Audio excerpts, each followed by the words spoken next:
Hello everybody and welcome to our next video in unit 9, which is going to be the relationship between free energy and equilibrium.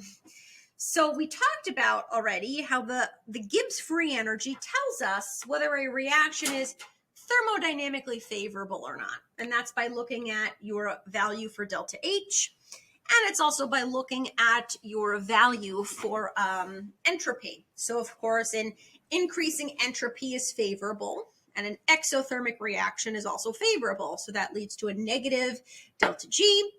That excess energy is what can be used in order to do work in other processes, which is what the universe strives to do.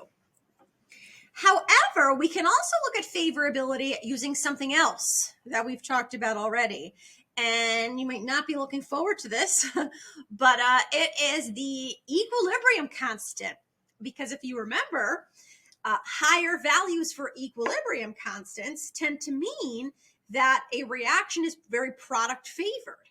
So we can relate our Gibbs free energy to our equilibrium constant right here.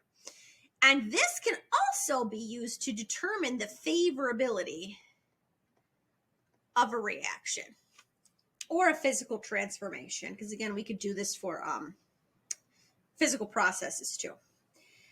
So let's take a look. Let's just compare equilibrium constants to Gibbs free energy. So if I have a value for K that is less than 1, you might remember this. So this is less than 1. If I have a K value that is less than 1, that means that I have more reactants that are present. Because if you remember, my ratio of products over reactants is going to be very low if this value is higher. Okay, if there's a higher concentration of reactants, my value for K is going to be low. If I have a value for K that is greater than 1, that means that that reaction has a higher concentration of products. It is a product-favored reaction. However, if I have equal amounts of reactants and products, your K is approximately equal to 1 or very close to that. The same is true for Gibbs free energy. So if I have a Gibbs free energy that is a negative value, that means, a positive value, delta G is greater than 0. That means that this is reactant favored. It needs more energy than the system already contains. So that type of reaction is thermodynamically unfavorable. So my equilibrium constant, if that's less than 1, and if I have a delta G that is also positive, these relate. I'll drop that. They relate to one another, okay? If I have a product-favored reaction, and if my delta G is negative, that also means that that type of reactant is product-favored. And that's because it is thermodynamically favorable, right? So again, these two, if K is greater than 1, and if delta G is negative, these are also related to one another. If K is equal to 1 and delta G is very close to 0, that again means that you have a relatively equal amount of reactants and products. So not either side is really favored over the other. So there is a relationship between the equilibrium constant and Gibbs free energy. If a reaction is very product favored in terms of equilibrium constant, that means that it tends to have a negative Gibbs free energy. It's very product favored. Okay, so let's take a look here. I have a product favored and I have product favored. So they are related to one another. I also have reactant favored and I have reactant favored. So there is a relationship between them. And this relationship, we could do a derivation to look at this equation if we want to, which we're not going to, but we could. They are related by this equation right here. Okay, so delta G, the Gibbs free energy of a reaction, is equal to negative RT ln K, where K is the equilibrium constant. So R in this case is a new value for R, right? Because I know we tend to talk about R with ideal gas law, 0.08206. There's another value for R, which tends to be more thermodynamic. Okay, R is a lot of different constants in chemistry. But this value is 8.314 joules per mole Kelvin. Okay, that's important. So that other value for R that you might be thinking of, 0.08206, is liters atmospheres mole Kelvin. This is for gas laws. Clearly, we're not working with pressure here, so we're not going to use that value for R. This is the same exact equation. However, this just rearranged. So in this case, it's solving for delta G. In this case, it's solving for K. Either way, it's the same exact equation. You do not have to memorize this. This equation is going to be on your equation sheet that's given to you on the exam. So if I know the Gibbs free energy, I can calculate the equilibrium constant. And if I know the equilibrium constant, I can calculate the delta G value.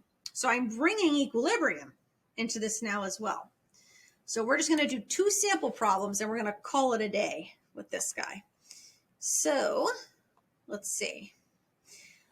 Sample problem 11. Find the value of the equilibrium constant K at 25 degrees for the reaction below. The standard free energy change, delta G, at 25 degrees is negative 13.6 kilojoules. So my reaction is delta G is equal to negative RT ln K.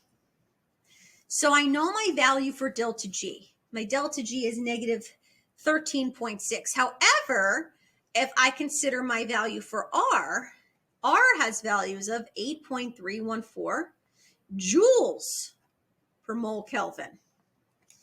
So you do have to be careful again because I have my R as in value for joules and Gibbs free energy is in units of kilojoules.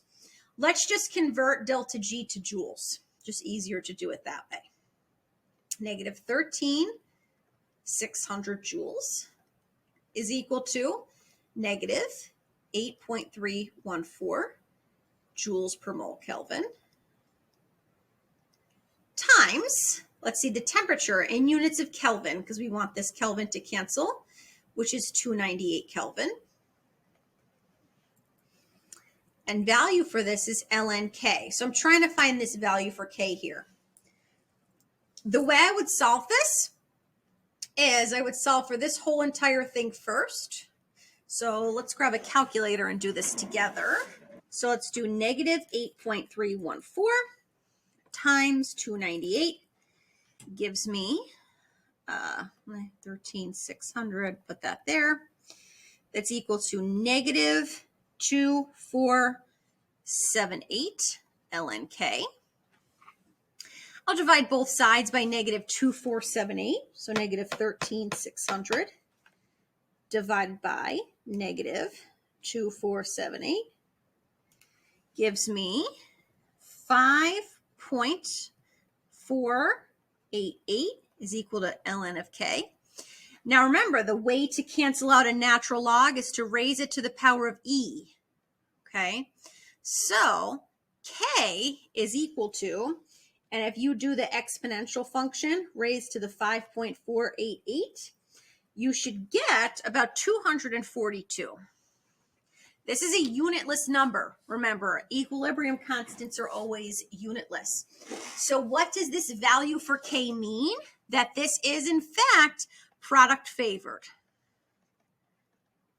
And that makes sense. If this value is product favored, if my K is greater than 1, look, delta G is also a negative value. So there's more energy to be had to do work for something else. So that value for K and that value for delta G together makes a lot of sense. And that's really how you would calculate something like this. On your exam, remember, you might not have to actually calculate this like this unless it was a free response question. A multiple choice question, you would just have to say, like, how would we find the value for K?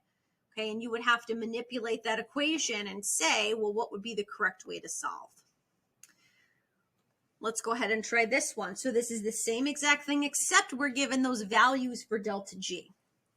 So we want to calculate the solubility product constant here, which is the same exact thing as just a regular old K, but I'm going to use the dissolution process. This example, however, I'm not given the total value for delta G. I am given each individual value. So let's go ahead and calculate the delta G for this whole reaction. And that's equal to your products. So I have silver ions, which is 77.12. I'm not going to do units here. I'm just going to times that guy by 1. Add that to the chloride ion, negative 131.3 times 1, minus the reactant is negative 109.8 times 1 technically. And your answer should be 55.6 kilojoules. So based on this value, my delta G is a positive value. It requires energy in order for this reaction. I need energy from somewhere else. So this is a thermodynamically, I'll say unfavorable reaction. This means this reaction is not really going to proceed, okay? And therefore, I should not have a lot of, silver chloride is not going to dissociate according to this, okay? So if I consider that, if this is a thermodynamically unfavorable process, let's estimate my value for K must be pretty low, okay? So I must have a K value that's much less than 1. Let's see if I get that when I plug my value for delta G in to delta G is equal to negative RT ln K. Delta G is 55.6. Let's change that to joules. 55,600 joules. It's equal to negative 8.314. Still at 25 degrees, so that's 298 Kelvin. Times ln of K. I'm not going to walk you through the math here.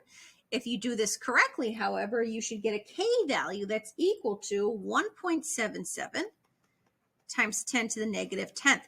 Now this makes sense. The KSP value for the dissociation of silver chloride is very low. And because this is very low, this reaction, this process is not going to happen. As a result, it is thermodynamically unfavorable. We know silver chloride to be not very soluble. It's not soluble at all, okay? And we know that because its KSP is 1.77 times 10 to the negative 10th. This is not going to dissociate, okay? It dissociates very, very, very little. And we did a lot of work with KSP, if you remember. So the KSP is equal to the concentration of each species. So it'd be equals x squared. I'm not going to get into that right now, but we're bringing together this thermodynamic favorability and equilibrium using this equation. And that's it. That's all you have to know for this unit, okay, for this section.